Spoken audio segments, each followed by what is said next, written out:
कम से कम 20 से ज्यादा ब्लॉक नहीं है। 1-1 करोड़ भी आप बच्चों के एजुकेशन के लिए देते हो।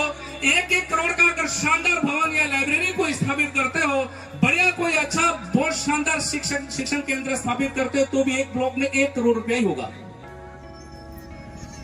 तो आपसे निवेदन है इस मंच से कि आप टीएडी के प्रमुख हैं, तो हमारे ये मेरे साथ बैठे हुए हैं, इनको आप 20-20 करोड़ रुपए दे दो, तो ये अपने विधानसभा के अंदर सभी ब्लॉकों में और शेष विधानसभा और शेष इलाकों में हमारे सभी भाई मिलकर के एक बेहतर शिक्षा का शानदार केंद्र बना पाएंगे। दूसरी बात है स्वास्थ्य की। स्वास्थ्य को लेकर के भी भाइयों ने कहा था कि हमारे आजकल सबसे ज्यादा समस्या आ रही है ब्लड की। मैं तो यह कहना चाहूंगा इस मंच से कि विशेषकर हमारी माता और बहनों को, आप वो ना खाए, जो आपको पसंद है वो बेहतर तरीके से खाए। जब आपके शरीर में बेहतर पोषण होगा, अच्छा न्यूट्रिशन होगा, तो आपका शरीर बेहतर तरीके से काम करेगा। आने वाले समय में आपका शरीर मजबूत होगा तो आप समस्त प्रकार की ताकतों से लड़ पाएंगे। आपके बच्चे बेहतर, आपका शरीर होगा तो आप लड़ पाएंगे, वरना अपन बिल प्रदेश बना करके भी किससे लड़ेंगे। इसलिए आपसे निवेदन है कि अपने शरीर को हष्ट-पुष्ट बनाए और बढ़िया खाए, ताकि यह समस्या कभी आवे ही नहीं। कई जगहों पे हॉस्पिटलों की कमी है, संसाधनों की कमी है, तो मैं तो मंत्री साहब से भी कहूंगा और जो भी जिम्मेदार हमारे प्रतिनिधि हैं कि आप इस देश को, इस समाज को, इस पूरे जन सैलाब को धर्म में नहीं उलझाएं, बल्कि आप इनके लिए बेहतर शिक्षा और स्वास्थ्य की व्यवस्था करें। ऐसा हम सब इस मंच से कहना चाहते हैं। तीसरी बात है संस्कृति की।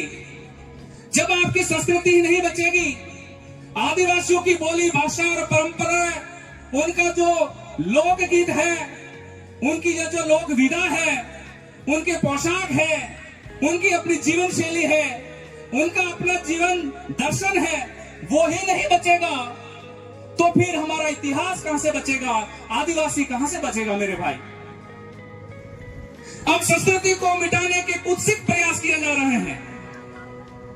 आप सबको पता है कि अभी उदयपुर के सांसद महोदय ने प्रशासन मंडल को इंगित करते हुए मुख्यमंत्री साहब को एक लेटर लिखा है, जिसमें कहा है कि 90 का सामाजिक विज्ञान की पुस्तिका के अंदर जो बच्चे अभी वर्तमान में स्कूलों में पढ़ रहे हैं, उसमें वो कहना चाह रहे हैं कि गोविंद गुरु ने कोई बिल प्रदेश की मांग नहीं की थी।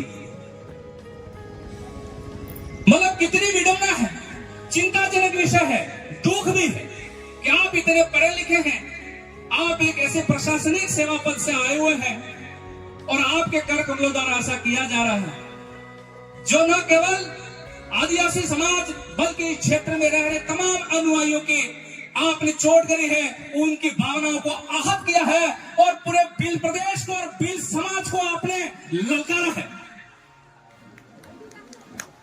आपको यह पता होना चाहिए कि जब जब भी आदिवासी संगठित हुआ है तो उसने अपनी पृथक बोली, भौगोलिक टेरिटरी, भौगोलिक इलाके के लिए ही उन्होंने आंदोलन किया है। दोस्तों, यह पता होना चाहिए।